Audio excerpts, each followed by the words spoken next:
Hoy vamos a arrancar el capítulo 7 de 1 Corintios.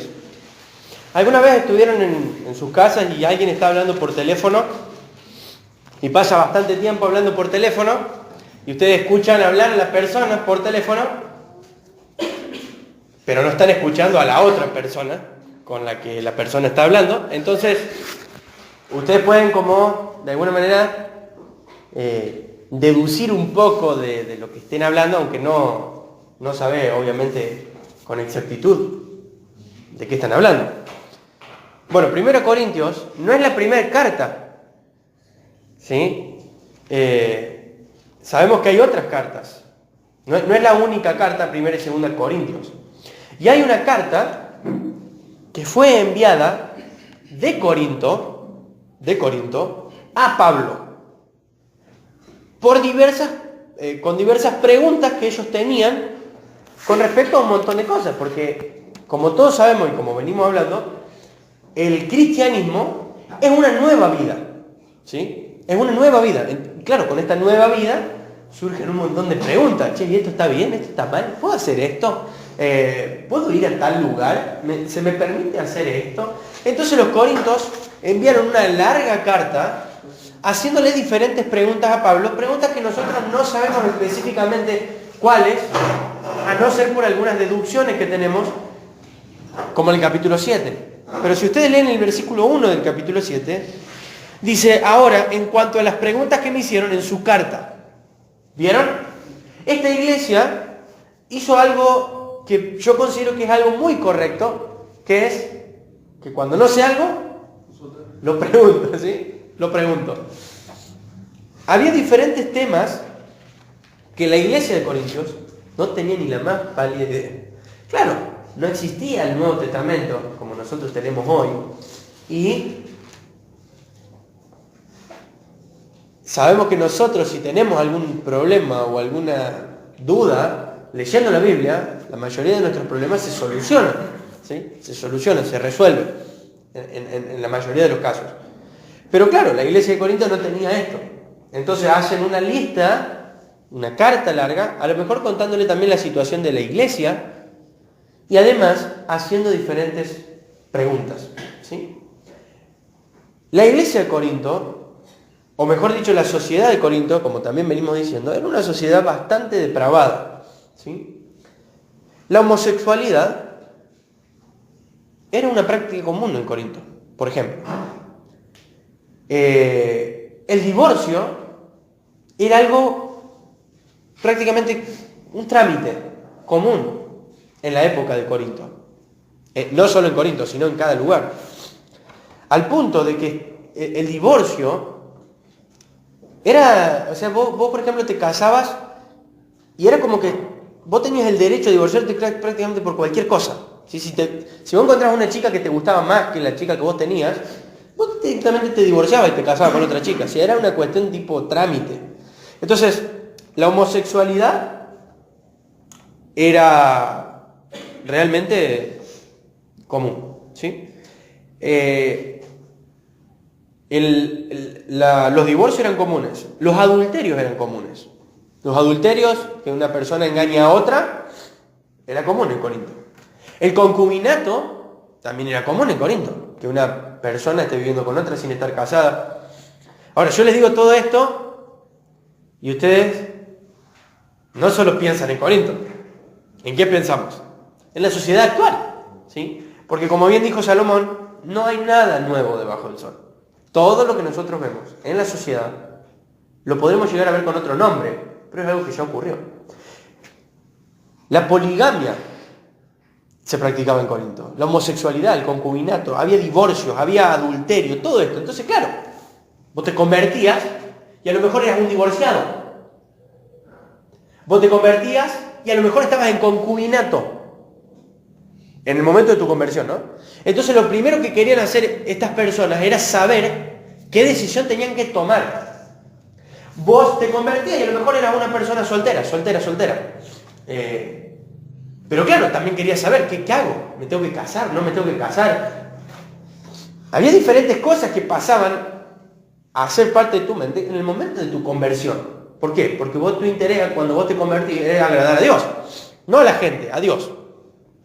Entonces, toda la carta, todo el capítulo 7 de 1 Corintios, trata todo este tema acerca del divorcio, acerca del concubinato, acerca del adulterio, acerca de qué tiene que hacer el soltero, qué tiene que hacer el viudo. Porque claro, a lo mejor vos eras viudo y te convertías. ¿Qué tengo que hacer? ¿Se puede volver a casar o me tengo que quedar como estoy? Y eran preguntas que surgen, que la gente le hace. O a lo mejor, obviamente que esto a lo mejor lo haría una persona más grande, pero a lo mejor una persona más joven, un adolescente, un joven diría, che, yo nunca me casé, pero ¿qué tengo que hacer? ¿Me tengo que casar o me tengo que quedar como estoy? Porque Pablo no tenía esposa, entonces a lo mejor tengo que ser como Pablo. Y eran diferentes preguntas que surgían. Entonces Pablo se dedica, a partir de este capítulo en adelante, en varios capítulos más, a responder diferentes preguntas que la iglesia había hecho, ¿sí? Una carta haciendo diferentes preguntas, versículo 1, versículo 2.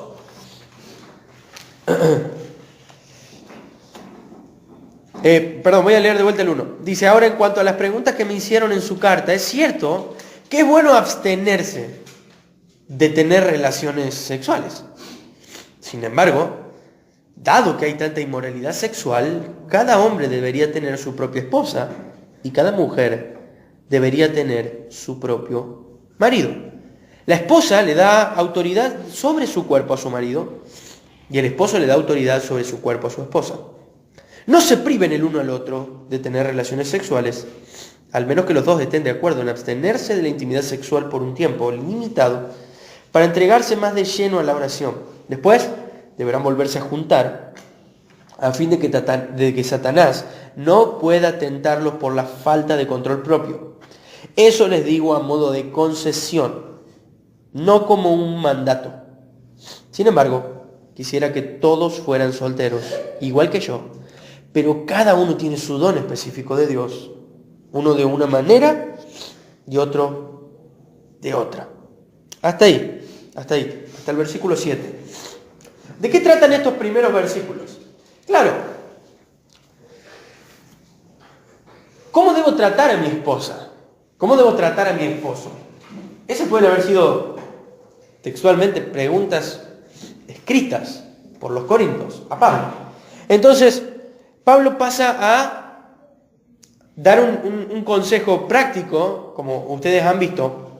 Dice el versículo 2, dado que hay tanta inmoralidad sexual, cada hombre debería tener su propia esposa y cada mujer debería tener su propio marido. ¿Sí? Como diciendo, miren, cuando dice, dado que hay tanta inmoralidad sexual, como diciendo, che, alguien podría decir, como están las cosas hoy, más vale me quedo como estoy, más vale me quedo soltero. Si mirá lo que afuera hay una bomba de tentaciones, hay adulterio, para no cometer adulterio ni me caso. Así que me guardo de cometer adulterio y directamente no me caso. O a lo mejor la persona va a cometer adulterio conmigo, o mirá si a lo mejor en este caso nuestro nos ponemos de novio y tenemos relaciones sexuales y caemos en fornicación y vuelvo a estar mal. Entonces Pablo dice, es bueno abstenerse de tener relaciones sexuales. Pero sin embargo, en el matrimonio, una de las más grandes bendiciones del matrimonio es la relación sexual. Pero es, ¿dónde? La relación sexual. Dentro del matrimonio. Dentro del matrimonio. Entonces, el pasaje del capítulo 3, del versículo 3 al versículo 7, Pablo da como un ejemplo rápido de cómo debe el esposo tratar a la esposa y de cómo debe la esposa tratar al esposo. Y básicamente lo que dice es, la esposa no se pertenece. El cuerpo de la esposa es del esposo. Y el esposo no se pertenece. El esposo le pertenece a la esposa. ¿Quién está por encima de quién según lo que Pablo dice acá? Nadie. Hay gente que dice, no, pero la Biblia es muy machista porque dice que el hombre tiene que estar por encima de la mujer. Pero fíjense este pasaje que claro que es. Que dice que el esposo tiene que también entender que su cuerpo no es propio. Es el de su esposa. Y la esposa tiene que entender que su cuerpo no es propio, sino que es de su esposa. Entonces, lo que Pablo dice acá es que nosotros, cuando entramos en el matrimonio, ¿sí? Estoy hablando teóricamente, cuando entramos en el matrimonio, lo que Dios nos pide, porque sabemos que muchos en un futuro estaremos casados, si Dios quiere, Lo que Dios nos pide es que nosotros nos entreguemos por completo a nuestra esposa. Que nuestra esposa sepa y entienda que nuestro cuerpo no nos pertenece, sino que le pertenece a ella. Y la esposa tiene que entender, para las que algún día se van a casar, estoy mirando, que también su cuerpo no es propio, sino que es de su esposo. ¿Sí? Entonces, podemos hablar también del tema de una persona, por ejemplo, divorciada, que conoce al Señor, o una persona que quedó viuda. Dice el versículo 8, le digo a los solteros y a las viudas. Ahí la palabra soltero no está haciendo referencia tanto a una persona, o sea, entendemos que está sola, pero la palabra que se usa ahí es como una persona que ya estuvo casada. ¿Sí? Una persona que estuvo casada, que ahora está soltera, pero que estuvo. ¿Qué pasa con una persona que estuvo casada? O que quedó viuda y se acerca a la iglesia. Y Pablo dice en el versículo 8, le digo a los solteros y a las viudas, es mejor quedarse sin casar, tal como yo. Pero si no pueden controlarse, entonces deberían casarse. Porque es mejor casarse que arder en pasión. Es mejor, dice otra traducción, casarse que estarse quemando. ¿Sí? Entonces, ¿qué pasa acá? Muchos comentaristas entienden y creen que Pablo era o divorciado o viudo. No era una persona que siempre fue soltero. Pablo era una persona, posiblemente para mi entender, divorciada, y que para mí la esposa lo deja en el momento en el que él se convierte. Porque cuando Pablo se convierte, él está 3 años en Arabia, un lugar muy lejos, y cuando vuelve es rechazado por los de su nación. Y es muy probable que él ahí, su esposa, lo haya directamente desterrado, abandonado, su familia completa. Pero es un pensamiento que uno se inclina, no es algo que realmente sabemos que fue así. También hay otra gente que cree que directamente fue viudo, que su esposa o falleció antes de convertirse, o cuando en sus principios de conversión, también puede ser, tranquilamente. Pero lo que da a entender este pasaje es que Pablo o estuvo viudo o estuvo divorciado. Entonces él dice, a esa gente yo les recomendaría quedarse como yo. ¿Cómo era? ¿A qué se refiere Pablo cuando dice como yo? Una persona que no se volvió a casar. Pero lo que Pablo tiene, que la Biblia da, justo que esta semana con los jóvenes vamos a empezar a hablar de los dones, era el don de continencia. ¿Qué era el don de continencia? Él no tenía deseos sexuales, por así decirlo, ni deseos de estar con una mujer, ¿sí? Como el deseo que tiene cualquier hombre por cualquier mujer, Pablo no lo tenía. Eso era un don. No es que Pablo no le gustaban las chicas. Era un don que él tenía.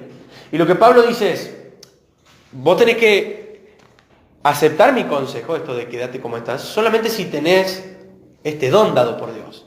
Pero si no, es mejor casarse. ¿Por qué? Porque si no va a vivir toda la vida ardiendo de pasión. Y esa pasión te va a llevar a la pornografía, a la fornicación, a cualquier cosa menos a Dios. ¿Sí? Entonces todas las personas que tienen el deseo de casarse es porque no tienen el don de continencia. Entonces es mejor casarse que arder de pasión. ¿Sí? Sabemos cuáles son los límites del matrimonio, del noviazgo, de la amistad. Sabemos que no podemos tener relaciones sexuales con una persona si primero no estamos casados con esa persona. ¿Sí? Sabemos que no podemos tener un noviazgo y plantear nuestras leyes. Tenemos que seguir las de Dios, porque así es como Él nos pide que vivamos. ¿Sí?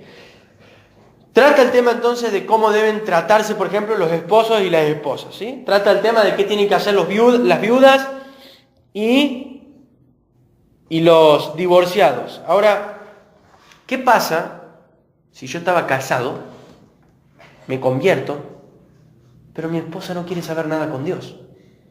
¿Qué hago? Y esa debe haber sido quizá una de las preguntas más difíciles. ¿Sí? Imagínate que estás casado, alguien te predica el Evangelio, vos te convertís, aceptás el Evangelio, vas a la iglesia un día, llegás a tu casa, le contás a tu esposa y tu esposa no quiere saber nada, pero nada. Y vos querés agradar a Dios y tu esposa no. Entonces vos decís, ay, ¿qué hago? ¿Qué hago? Versículo 10. capítulo 7, versículo 10, dice, no obstante, para los que ya están casados, tengo un mandato que no proviene de mí, sino del Señor. La esposa no debe dejar a su marido, pero si lo deja, que no se case de nuevo, o bien que se reconcilie con él, y el marido no debe dejar a su esposa. Escuchen, Jesús enseñó en Mateo, no sé si se acuerdan, dice, lo que Dios, la frase más conocida, típica, lo que Dios juntó, ¿qué hace? El hombre no lo debe separar. Entonces cuando Pablo dice, mira, de esto yo ya lo voy a recalcar, pero de esto Jesús ya enseñó, dice Pablo. La mujer no tiene que separarse del esposo. Y el esposo no tiene que separarse de la mujer. Y si se separa, ojo, Jesús sí dio una condición para la separación. ¿Se acuerdan cuál era la condición? ¿Alguien se acuerda? ¿En qué momento sí Jesús permite el divorcio? Cuando hay adulterio. Cuando alguien te engañó. Entonces ahí sí Jesús lo permite. No es que te dice, dale, ahora sí, aprovecha y divorciate. No. Te dice que existe ese permiso. ¿Sí? Entonces, Jesús enseñó de que, quitando el caso de fornicación, de adulterio, el hombre y la mujer no pueden separarse. Y Jesús dice, al punto, Pablo dice, si vos te separás, sepárate, bueno, está bien, sepárate geográficamente, pero vos espiritualmente estás unido a esa persona. Entonces vos no podés casarte con nadie más. Entonces hay un matrimonio en la iglesia nuestra y se dejaron de amar en 5 años de casados. Y cada uno se va por su lado. O uno deja a otra persona. Si no, ninguno de los dos cometió fornicación, adulterio, o sea, si ninguno se engañó, por más de que ellos firmen el papel de divorcio, ellos no están divorciados delante de Dios. ¿Se entiende? Porque ¿qué es lo que rompe el contrato? La fornicación. ¿Sí? Entonces lo que Pablo dice acá es, si vos te querés separar, si vos te separás, es porque sí, sin ninguna razón, vos en realidad no estás separada espiritualmente. Entonces tenés dos opciones, o te quedás así como estás, o, ¿qué dijo? También, busca la reconciliación, porque estás casado con esa persona. ¿Sí? Entonces entendemos ahora cómo es un poco más el tema de los divorcios, que en realidad no son divorcios. Para el hombre es divorcio. ¿Sí? Pero ahora vamos un poco más con el caso que yo les mencionaba. ¿Qué pasa si uno es cristiano, el otro no? ¿Qué pasa? Y acá hay una salvedad a partir del versículo 12. Después de dejar bien en claro que el marido no tiene que dejar a su esposa, que la esposa no tiene que dejar al marido, dice, ahora me dirigiré al resto de ustedes, aunque no tengo un mandato directo del Señor. Cuando dice esto no se está refiriendo a que no está siendo inspirado por Dios, sino que se está refiriendo a que lo que va a decir no es algo que Jesús enseñó explícitamente mientras estuvo en la tierra.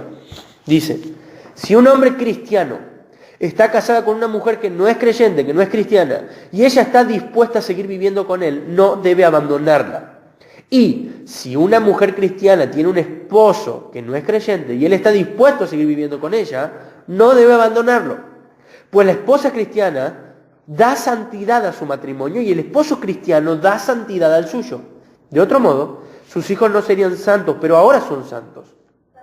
En cambio, si el esposo o la esposa que no es creyente insiste en irse, dejen que se vaya. En esos casos, el cónyuge cristiano ya no está ligado al otro, porque Dios los ha llamado a ustedes a vivir en paz. ¿Acaso ustedes, esposas, no se dan cuenta de que sus maridos podrían ser salvos a causa de ustedes? ¿Y ustedes, esposos, no se dan cuenta de que sus esposas podrían ser salvas a causa de ustedes? Hasta ahí. Acá está el caso. Supongamos, ¿no? Yo no soy cristiano. Voy a la iglesia porque me invitó un amigo. Me convierto, creo en Jesús. Pero mi esposa no quiere seguir a Cristo. Y eso empieza a traer problemas en nuestro matrimonio. Al punto de que ella en un momento dice, mira, la verdad que yo no te aguanto más con tu religión, con tu cristianismo, yo me voy. ¿Qué aconseja Pablo si pasa eso? El pacto se rompe, porque la persona que no es cristiana está decidiendo irse. ¿Y qué pasa con ese cristiano? Es libre y puede volver a casarse con una cristiana. ¿Sí? Hay 3 casos, solamente 3 casos, recuerden esto, en que una persona puede volver a casarse una vez que estuvo casada. La primera, fornicación, adulterio. La segunda, enviudaste. La tercera, que te convertiste, tu esposa no era cristiana y decide irse. Solamente en esas 3 situaciones la persona puede volver a casarse. Pero ¿qué pasa si yo me convierto? Yo les voy a decir, les puedo mencionar el caso específico de mis papás. Mi papá se convierte al Señor, mi mamá no. Pero eso no provoca un conflicto entre ellos. No provoca un conflicto. Y no hace que en ningún momento mi mamá desee irse. ¿Qué aconseja Pablo en el pasaje que leímos? Quédense, sigan. Porque en el esposo, la esposa es santificada, es decir, su hogar, el esposo hace su hogar santo y hace a sus hijos santos. No santos en el sentido de que los hace cristianos, sino en el sentido de que es más fácil que conozcan a Dios. Es más fácil que escuchen la palabra de Dios. Entonces, si el esposo que se convierte tiene una esposa que no se convierte, pero que consiente en vivir con él, que quiere seguir vivir con él, y el esposo cristiano la sigue amando, lo que Pablo dice, sigan como están, continúen con la relación. ¿Qué sabes? Dice el versículo 16. ¿Qué sabes? Porque también puede darse en el caso de la esposa. ¿Qué sabe si su marido no puede ser salvo por tu causa? ¿O qué sabes, esposo, si tu mujer después no termina siendo salva por tu causa? Y esto es, hay muchos testimonios acerca de esto. Ojo, Pablo no está diciendo, bueno, está asegurado, se va a convertir en algún momento. Está diciendo, no se sabe. Pero Dios nos llamó, dice el versículo 15 al final, Dios nos llamó a vivir en paz. Y si el cristiano, casado ya, ¿no? Hasta con hijos, ponele, logra vivir en paz y logra llevar su cristianismo adelante con su esposa incrédulo, pero en paz, la Biblia dice adelante, estás avalado por la palabra, ¿sí? Pero si empieza a haber conflictos, peleas, te empezás a llevar mal, al punto que la mujer dice, no aguanto más, me voy, el cristiano puede decir, está bien. Y no estamos hablando de algo que debe ser fácil, ¿no? Estamos hablando de algo que puede ser dolorosísimo. Pero el cristiano puede decir, está bien. Queda roto el lazo, porque el incrédulo decide seguir con su incredulidad y decide apartarse al mundo. No sé si me van siguiendo hasta ahí. Sé que son varios casos y son medio complicados, pero si hay 2 personas que están casadas y una de las 2 cree y el otro no, pueden permanecer juntos. En el caso de que ambos realmente estén conscientes de ello y en mutuo acuerdo. Si no hay acuerdo, si no hay paz, Dios dice, cada cual por su lado. Cada cual por su lado. ¿Por qué? Porque a paz nos llamó Dios, dice el versículo 15. A paz nos llamó Dios. Entonces empieza a resolver cómo debe tratarse el esposo con la esposa. ¿Qué debe hacer un divorciado? ¿Qué debe hacer una viuda?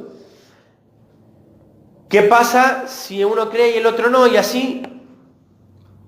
Y vamos al versículo 17.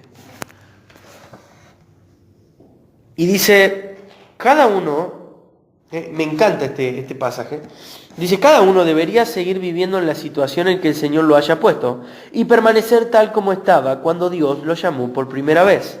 Esa es mi regla para todas las iglesias. ¿A qué se está refiriendo Pablo acá? Si Dios me llamó y yo era panadero, ¿tengo que seguir para siempre como panadero? No se está refiriendo a eso. Se está refiriendo a otra cosa. Dice el versículo 18. Por ejemplo, un hombre que se circuncidó antes de llegar a ser creyente, no debería tratar de revertir su condición. Y el hombre que no estaba circuncidado cuando llegó a ser creyente, no debería circuncidarse ahora, pues no tiene importancia si un hombre ha sido circuncidado o no.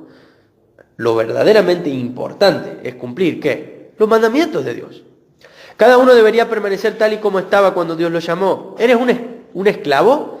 No dejes que eso te preocupe. Sin embargo, si tienes oportunidad de ser libre, aprovechala. Y recuerda, si eras un esclavo cuando el Señor te llamó, ahora eres libre en el Señor. Y si eres libre cuando el Señor te llamó, ahora eres un esclavo de Cristo. Dios pagó un alto precio por ustedes, así que no se dejen esclavizar por el mundo. Amados hermanos, cada uno debería permanecer en el tal como estaba cuando Dios lo llamó por primera vez. Se repite 3 veces, ¿vieron eso? De cada uno debería permanecer como estaba. ¿A qué se refiere? Claro, porque había gente en la sociedad de Corinto que era esclava. Entonces dice, ¿qué pasa? Soy esclavo. Me convertí al Señor. ¿Tengo que seguir como estoy? ¿Tengo que buscar un estatus social más alto? Che, yo cuando me convertí era empleado. ¿Tengo que llegar a ser jefe? Dice, mira, cuando vos te convertís, no importa en el trabajo en el que estás, en la situación social en la que estás. Eso no es lo importante. Lo importante es que entiendas 2 cosas, dice Pablo. La primera es que sos libre en Cristo. Y la segunda es que sos esclavo de Cristo. ¿Vieron? Son las 2 cosas que dice, entiendan esto, le dice a los esclavos. Porque dice el esclavo, mirá, no procures ser libre. Si se te da la posibilidad, joya, no tampoco te haga el rogar. Si se te da la posibilidad de ser libre, porque el esclavo tenía unos años o hasta podía comprar su libertad. Si tenés esa libertad, dice, esa posibilidad, aprovechala. Pero si no la tenés, contentate con saber esto. ¿Qué? Sos libre del pecado por Jesús. Entonces dice, uno puede decir, bueno, yo soy cristiano, pero soy empleado, tengo que aspirar a algo más. No, nuestra vida en esta tierra no se trata de aspirar a algo más. Se trata de entender que somos libres en Él, pero también se trata de entender que somos esclavos de Él. ¿Sí? Porque ya vimos la primera parte, quizá ahora las preguntas que le estaban planteando es, che Pablo, mirá, yo hace 4 años que soy esclavo, ¿está bien en la situación en la que estoy? ¿Qué pasa? Esto sin duda que nos hace un poco más difícil de interpretarlo y aplicarlo, porque es algo netamente de la época de Corinto. No tenemos esclavos nosotros en la sociedad. Aunque lamentablemente, hablando de esclavitud, muchas veces somos esclavos del sistema. Somos esclavos del sistema. Somos esclavos de un trabajo, somos esclavos de muchas cosas, de estudios o de lo que sea. Y nosotros necesitamos entender que eso no hay que abandonarlo. Vieron que Pablo no dice abandonarlo, dice no, entendé que sos libre en Jesús, pero sos esclavo de Jesús. Y esa es tu identidad, tu mayor identidad. Esa es tu mayor identidad. Que vos sos esclavo de Cristo y que Él te ha hecho libre. ¿Sí? Es como una paradoja, ¿vieron? Porque sos libre pero sos esclavo. Sos libre del pecado, pero sos esclavo de Él. Un esclavo por amor a Él. Entonces ya resolvió el problema de cómo tratarse entre esposo y esposa, divorciados, viudas. Toca el tema de no divorciarse así porque sí. Dice, no, si vos te vas y te vas porque tenías ganas, te quedás como estás. O volvés y te reconciliás. ¿Sí? Si es por que enviudaste, podés volver a casarte. Si es porque la otra persona no se convirtió y se quiere ir, podés volver a casarte. Si es porque cometió adulterio, podés volver a casarte. Aunque siempre la Biblia apunta a la reconciliación. No anda aprovechando la situación de, me engañó, listo, me voy con otra. No, la Biblia apunta a la reconciliación. Entonces ya tocó el tema de los esclavos, de las distintas clases sociales. Vamos al versículo 25.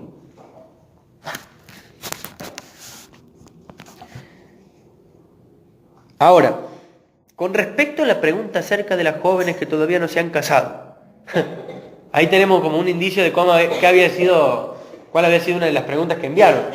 Pablo, ¿qué pasa con las jóvenes? Y acá sí se está refiriendo a personas, dice la otra traducción, vírgenes, que no han tenido relaciones sexuales con nadie, chicas o chicos que no han estado con nadie. Entonces Pablo dice, con respecto a estas jóvenes que todavía no se han casado, para ellas no tengo ningún mandato del Señor. Es decir, Jesús no habló en la tierra acerca de este tema.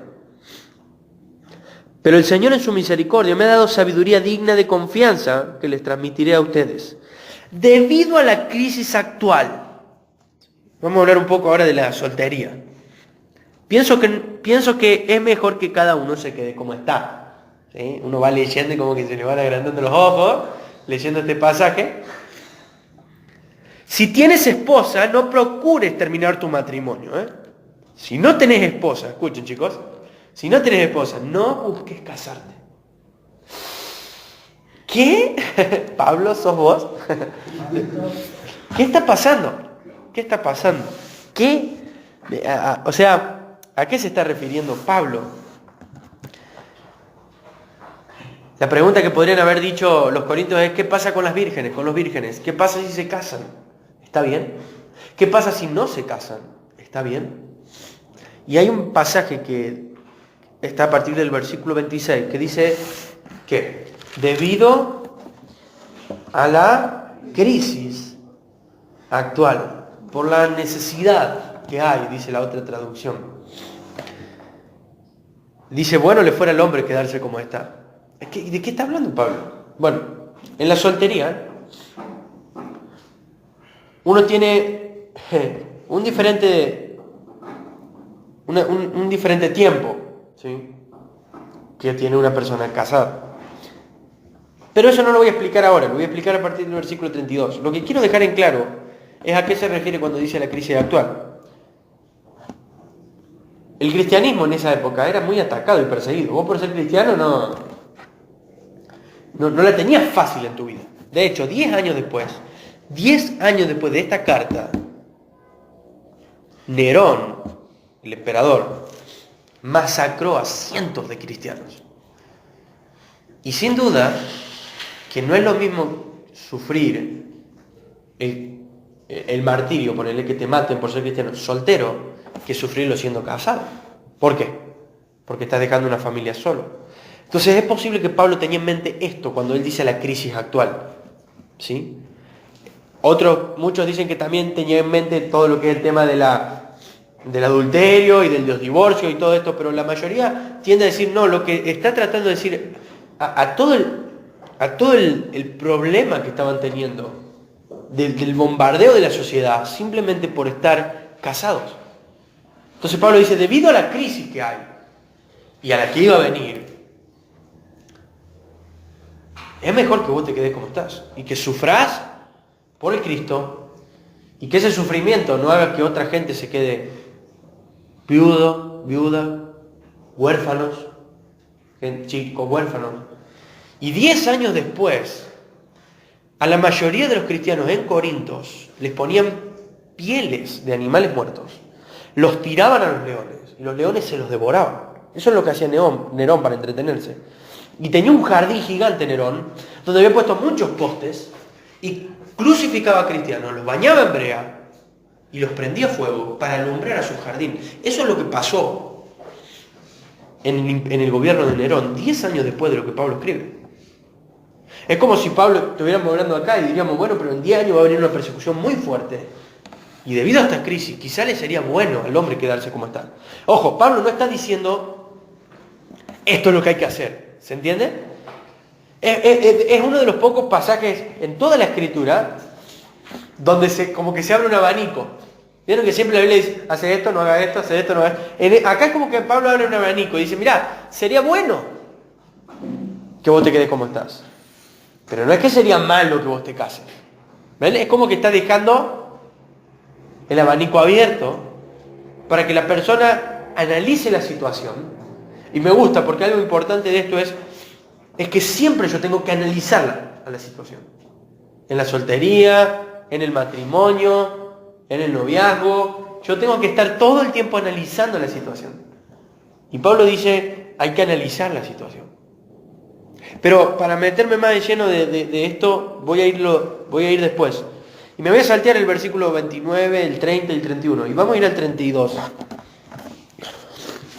Que acá es donde quiero hablar de este tema de la soltería y de lo que vengo diciendo. Porque Pablo dice, quisiera que estén libres de las preocupaciones de esta vida. Un soltero puede invertir su tiempo en hacer la obra del Señor y empezar en cómo agradarle a Él. ¿Sí? Ahora voy a hacer una pregunta acá. ¿Sí? Levanten la mano los que estamos solteros. Cualquiera podría tener la pregunta es, ¿qué hago mientras estoy soltero?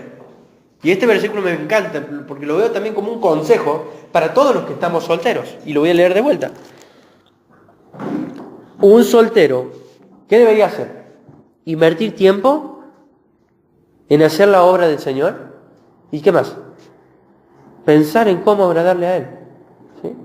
Parecería como que ahora lo que nos enseñan es un soltero debería invertir dinero para un futuro cuando se esté por casar y dedicar y pensar en cómo prepararse para su esposa. Pero vieron que los dos consejos que Pablo los da, los relaciona con la obra de Dios. No los relaciona con su futura esposa. ¿Vieron? Dice, el soltero tiene que pensar en cómo agradar a Dios. El soltero tiene que pensar en cómo invertir tiempo en la obra de Dios. No tiene que pensar en cómo invertir chamullo, o no tiene que pensar en cómo invertir tiempo para ser conocido por otra chica. Dice, vos como soltero tenés la responsabilidad, porque tenés el tiempo más libre, de dedicarte más plenamente a la obra de Dios y dedicarte más plenamente en saber cómo tenés que agradarle a Él. Ahora como soltero. Entonces esto es un terrible mandamiento para todos los que estamos solteros. Porque ¿qué pasa? En un momento nos vamos a casar y sigue el 33 y dice, el casado, ahora, los que están casados, dice, el casado tiene que pensar en sus responsabilidades terrenales, y en cómo agradar a su esposa.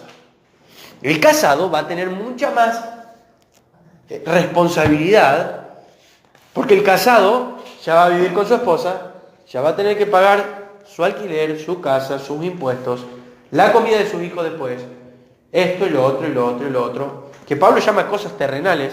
Eso no significa que no son cosas de valor, ¿no? Son cosas terrenales, pero son de valor. Y dice, el esposo tiene que tener esas responsabilidades. Tiene que tener la responsabilidad de cómo agradar a su esposa también. Es decir, que el esposo no solo vive para Cristo, el esposo vive para su esposa. ¿Sí? El problema es cuando yo vivo más para mi esposa que para Cristo. Pero el esposo tiene que vivir para Cristo, pero también para su esposa. Como leímos en el versículo, los primeros versículos, que el cuerpo del esposo, ¿a quién le pertenece? A la esposa. Y el cuerpo de la esposa, al esposo. Es decir, que hay lo que muchos llaman una lealtad dividida, porque ahora no solo vivís para Dios, ahora vivís para tu esposo. No solo vivís para Dios, ahora vivís para tu esposa. ¿Sí? Entonces yo como soltero, los que estamos solteros, tenemos que invertir tiempo en dos cosas, ¿sí? En hacer la obra del Señor y en pensar cómo agradarle a Él. El casado tiene que invertir tiempo en las cosas terrenales, responsabilidades terrenales, y tiene que invertir tiempo, ojo con esto, en invertir tiempo en cómo agradar a su esposa. ¿Sí? Tiene que invertir el tiempo. No es algo que Pablo cita acá como algo que fluye así naturalmente. Es una responsabilidad. Son responsabilidades. En esta traducción aparece la palabra esta, responsabilidades. Son responsabilidades.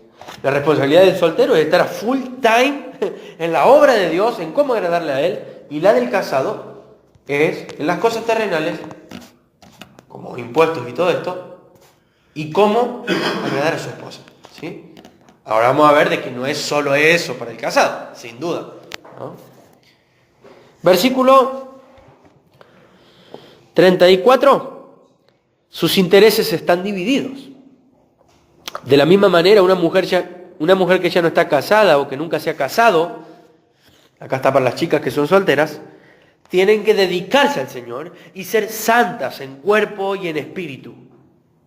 Santas en cuerpo y en espíritu. Es decir, ¿cómo encontrar al hombre ideal para una mujer? Ser santa. Santa. Y obviamente que esto es para los hombres también. ¿Cómo encontrar a la mujer ideal? Ser santo. Ser santo. El mundo nos enseña todo lo contrario, ¿no? Qué increíble cuando uno entiende el consejo de la palabra de Dios, qué diferente es a lo que la sociedad nos muestra.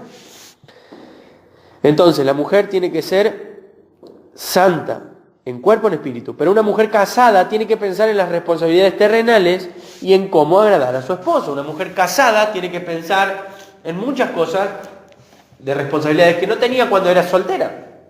Y ni hablar cuando ya vienen después los hijos. Son responsabilidades terrenales que Dios demanda que cumplamos. ¿Sí? Yo como casado no puedo estar enfocado tanto en la obra de Dios que descuida a mis hijos. Porque ellos son mi principal ministerio y mi principal responsabilidad. Ustedes, chicos, los que algún día nos casamos, nuestro principal ministerio y responsabilidad en nuestro hogar es nuestra esposa. No hay nadie más importante en todo el mundo, en esta tierra, que nuestra esposa. Y para la esposa no hay nadie más importante en todo el mundo que el esposo. Son sus principales responsabilidades. Y después vienen los hijos. Y después viene la iglesia. ¿Sí? Pero nuestro principal ministerio y responsabilidad son los de nuestra casa. ¿Sí? Yo no puedo estar invirtiendo tiempo en gente cuando estoy descuidando a mi esposa. Es una incoherencia eso. Y yo no puedo estar invirtiendo tiempo en discipular a gente cuando estoy descuidando a mis hijos y no discipulo ni a mis propios hijos. La responsabilidad de todos nosotros, los que son esposos o los que van a ser esposos, es sus esposas. La responsabilidad de las que van a ser esposas o ya son esposas es sus esposos y o hijos. ¿Sí? Esas son responsabilidades primarias, principales, que no se pueden poner en tela de juicio en la obra de Dios. ¿Sí? Versículo 35. Les digo esto para su propio beneficio, no para imponer las restricciones. Y acá está un gran deseo de toda la carta de Pablo, mi deseo es que hagan todo lo que les ayude a servir mejor al Señor, con la menor cantidad de distracciones posibles. ¿Sí? Quiero conocer a una chica, quiero enamorarme de alguien, o algún chico o alguna chica. ¿Qué tengo que hacer? Bueno, Pablo dice ahí, mi deseo es que hagas todo lo que te ayude a servir mejor al Señor. Y ahí entendemos el concepto de ayuda idónea, que te ayude a servir mejor. Que te ayude a servir mejor, no que te ayude a otra cosa. No que te ayude a que vos puedas comprarte una casa más rápido. Esas son cosas terrenales y sin importancia. El punto focal y central acá es que la otra persona te ayude a servir al Señor mejor. Porque cómo tenía que estar el soltero, según lo que leímos al principio, en cómo estar en la obra y cómo agradarle a Dios. Y la chica soltera en santidad, en cuerpo y en espíritu. Entonces, estos dos propósitos se tienen que juntar y se tienen que seguir manteniendo en el matrimonio. ¿Sí? Vos como chico estás pensando en la obra de Dios, pensando en cómo agradar a Dios. La chica está pensando en santidad, en su cuerpo y en su espíritu. Los dos se encuentran y los dos siguen con los mismos objetivos, pero juntos. ¿Sí? Sirviendo de una manera más excelente a Dios. Sirviendo de una manera más pura y más fuerte a Dios. ¿Sí? Versículo 36. No obstante, si un hombre piensa que está tratando a su prometida en forma impropia, como que se te está pasando la mano, y que inevitablemente cederá a sus pasiones, es decir, que podés cometer fornicación, que se case con ella como él desea, no es pecado. Pero si ha decidido con toda firmeza no casarse y no hay urgencia y puede controlar sus pasiones, haces bien en no casarte. Sabemos que hay noviazgos que duran 6 años, hay otros que duran 1 año. Y sabemos que Pablo dice, vos tenés que controlar tus pasiones. ¿Sí? Controlar, no es, estoy de novio y no aguanto más, me caso lo más antes que pueda, en la primera fecha que encuentre más o menos libre. No se trata de eso. ¿Sí? Se trata de, si vos no estás aguantando, trata de tener un noviazgo corto. Pero no como excusa para no caer. ¿Sí? Sabemos que el Espíritu Santo da su fruto de dominio propio. Y también sabemos de que hay que conocer bien a la persona con la que vamos a pasar toda la vida. Entonces, no te vas a casar rápido porque no querías cometer fornicación y después te enterás que realmente la persona no es para vos, no es de tu tipo. ¿Sí?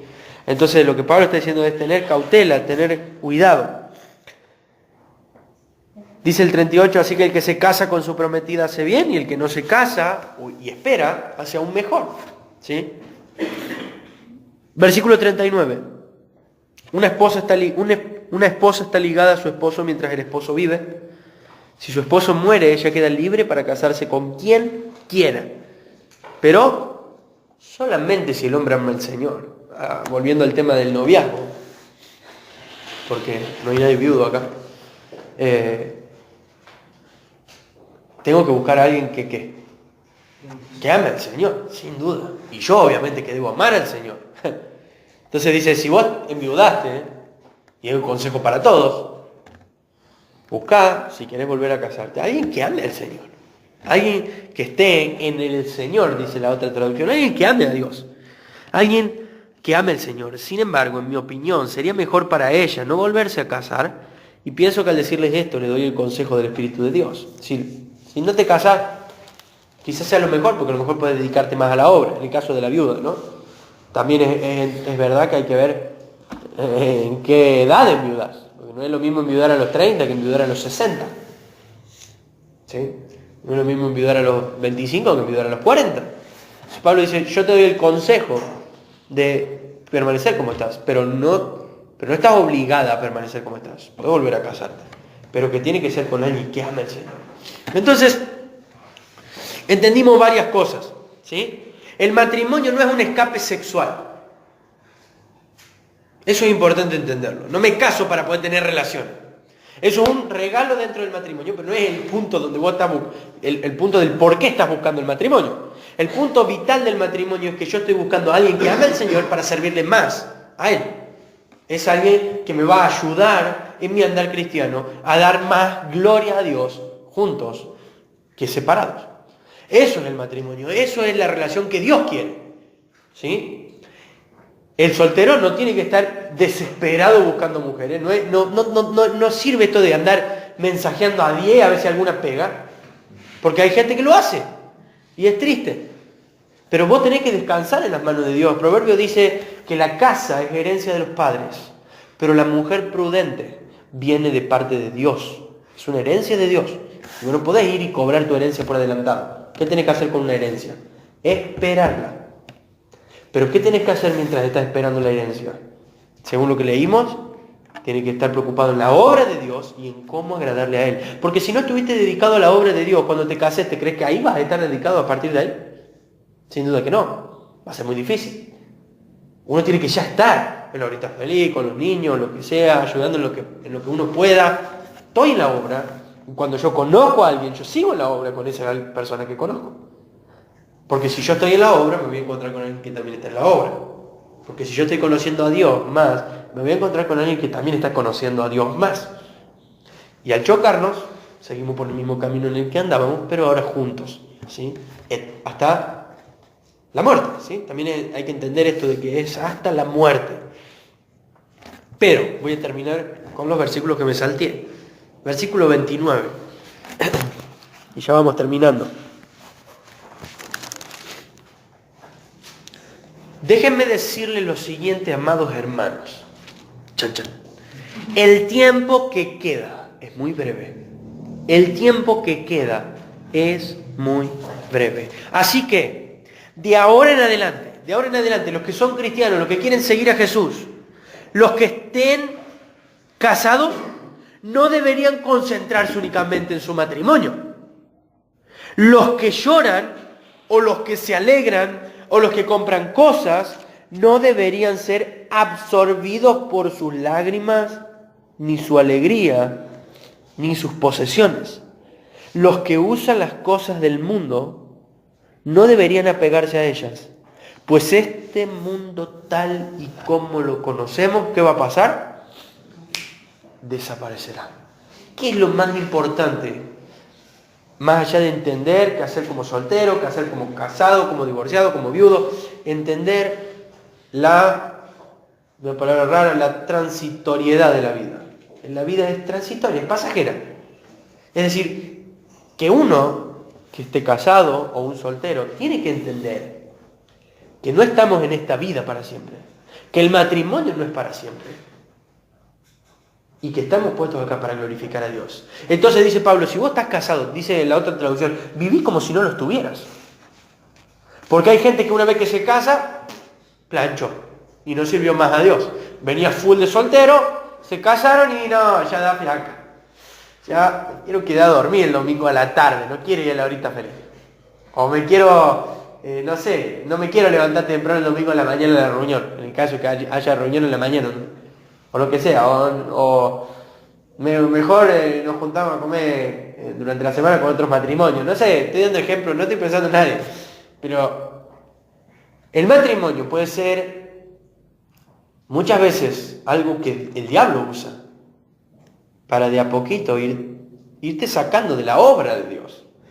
Y uno dice, no, nunca lo esperaba. Y hay casos, y la verdad que son muchísimos. Muchísimos. Gente que era muy, muy, muy entregada en la obra de soltera, se casa y se pinchó. De a poco, pero se pinchó. Y vos ves su soltería y dices, qué entregado que era. Y ahora se casó y le echan toda la culpa a estas responsabilidades terrenales de las que hablábamos. Pero eso no son la culpa. Vos tenés que seguir viviendo para Dios. Nosotros tenemos que seguir viviendo para Dios. O a lo mejor tenemos una empresa. Dice, el que tiene cosas de este mundo, viva como si no lo estuviese. Dice Pablo. Viva como si no lo estuviese. Es decir, o a lo mejor le pasó algo feo. Y se aparta la obra y dice, no, el que llora viva como si no llorara. Oh. Este mundo es pasajero, esta vida es corta y la tenemos que invertir para Dios. Porque para esto nos salvó. Para esto Él nos ha comprado. Dice el versículo 23, 7:23, Dios pagó un alto precio por ustedes. Dios pagó un alto precio por ustedes. Así que, ¿qué? No te dejes esclavizar por el mundo. Dios te compró. Sos libre en Él, sos esclavo de Cristo. Dios te compró. No te dejes enredar. Hasta el matrimonio puede ser una causa en la cual nos quite de la obra de Dios. Y el matrimonio fue creado para la gloria de Dios. Y es re triste ver como un esposo está full, pero la esposa se pinchó. Y eso obviamente que tira para atrás. O al revés, una esposa que está full y el esposo que no quiere ni siquiera que vaya a la iglesia. Son casos, les aseguro, muy cercanos. Un esposo que dice, no vayas a la iglesia. Pero que cuando eran novios venían a la iglesia y todo. Y hubo indicios. Hubo luces, hubo hasta consejos. Por eso en este caso, en este tema del noviazgo, para los que estamos solteros, uno tiene que llenarse de consejos. De todos lados, los máximos que puedan. En la multitud de consejos, dice Proverbio, está la sabiduría y la victoria. Entonces uno tiene que rodearse de consejos, uno tiene que analizar la situación, no lanzarse así porque sí. Porque fuimos creados, lo más importante, no fuimos creados para estar casados. Fuimos creados para la gloria de Dios. Y aparte de estar casados. No fuimos creados para tener relaciones sexuales. Fuimos creados para la gloria de Dios. Y aparte de estar casados y tener relaciones sexuales. Es el punto central. La obra y la gloria de Dios. Para todos. Y vivimos en una sociedad que nunca nos ha enseñado esto, sin duda. Y lamentablemente son muchísimos los ejemplos que siguen creciendo de gente que nunca ha vivido de esta forma. Pero como decíamos la otra vez, somos los pioneros, los responsables de marcar y mostrar la diferencia. ¿Haciendo qué como soltero? Estando en la obra de Dios y conociéndolo a Él. ¿Y haciendo qué como soltera? Buscando guardar mi santidad. Las chicas solteras, el cuerpo de ustedes es de ustedes. Pero un día se van a tener que casar y el mejor regalo que le van a poder dar a su esposo es su cuerpo, guardado para él. ¿Qué vemos en la sociedad? Chicas que se venden y se venden y se venden y se venden sexualmente. Y igual para el hombre, ¿sí? Que está como visto que el que más relaciones sexuales tiene es el más macho o el más hombre, cuando sabemos que el más hombre es aquel que se guarda para una mujer. Para su esposa, para su futura esposa. Porque la fidelidad no comienza en el matrimonio, la fidelidad empieza antes del matrimonio. Ahí empieza esta fidelidad. ¿Y cómo se vive todo esto? Sea que sea como vivamos. Entendiendo la brevedad de la vida. Entendiendo la brevedad de la vida. Y entendiendo que todo lo que yo busque o todo lo que yo use tiene que ser, como dijo Pablo al final del versículo 35, me tiene que ayudar a servir mejor al Señor. Porque yo soy esclavo de Cristo. No soy esclavo de nadie más que de Cristo. ¿Sí? ¿Alguna pregunta con respecto a esto? Sé que fueron varios temas y quería dar todo el capítulo porque es como que es más de lo mismo.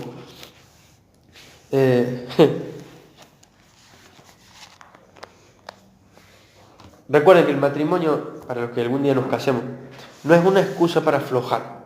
¿Sí? Es un empujón para ir por más. Y que hay que ser cautelosos, hacerlo con cuidado, no apresurarse ni andar buscando como, ¿no? Es el diablo el que anda como león rugiente, buscando a quien devorar. No es el soltero, es el diablo. ¿Sí? No seamos como el diablo. Y entendamos que más allá del matrimonio, que puede ser hermoso, ¿sí? Termino con esto en serio. El matrimonio, según lo que me han contado, en Cristo es lo más hermoso que hay. Pero aún eso, aún esa relación es pasajera. La relación con Cristo es para siempre. Fíjense qué loco. Ni siquiera el matrimonio es eterno. Cristo es eterno. Y Él nos ha comprado y redimido y salvado para que seamos su futura, como dice Apocalipsis, su futura esposa. Y vivir eternamente y para siempre con Él. Donde no hay llanto, ni dolor, ni tristeza. Es decir, que el deleite máximo de la esposa no es el esposo, es Cristo. Y el deleite máximo del esposo no es la esposa, es Cristo. Lo único que se nos presenta en la palabra de Dios, nuestro único amor eterno, ¿no? Es Cristo. Solamente Cristo. Eterno. Nuestro único amor eterno es Cristo. ¿Sí? El te voy a amar para siempre quiere decir hasta que muera. El te voy a amar eternamente, es verdad, la vas a amar eternamente, pero después en el cielo como hermana. Eternamente, pero como hermana. Cristo es el único amor eterno, verdadero. Y en Él estamos. ¿Sí? Así que, bueno, mucho para replantearse, para pensar y meditar, y seguir esperando y estando en la obra de Dios, creciendo en conocimiento de Él y en santidad. ¿Sí? Vamos a orar, así terminamos.